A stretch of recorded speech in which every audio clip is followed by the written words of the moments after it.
आज की वीडियो में हम देखते हैं मेंटर का अर्थ क्या होता है।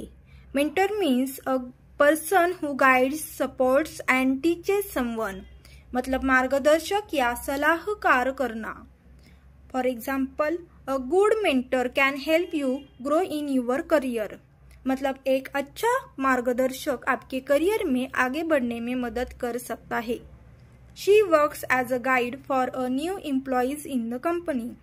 वह कंपनी में नए कर्मचारियों की मार्गदर्शक के रूप में काम करती है। Every student need a guide who can show them the right direction. हर छात्रों को एक मार्गदर्शक की जरूरत होती है जो उसे सही दिशा दिखा सके। A good mentor helps student achieve their goals. एक अच्छा मार्गदर्शक छात्रों को उनके लक्ष्य प्राप्त करने में मदद करता है। He became a mentor for young entrepreneurs in the city. वह शहर के युवा उद्यमियों के लिए एक मार्गदर्शक बन गया। Mentors provide advice and support to their mentees. मार्गदर्शक अपने शिष्यों को सलाह और समर्थन प्रदान करते हैं।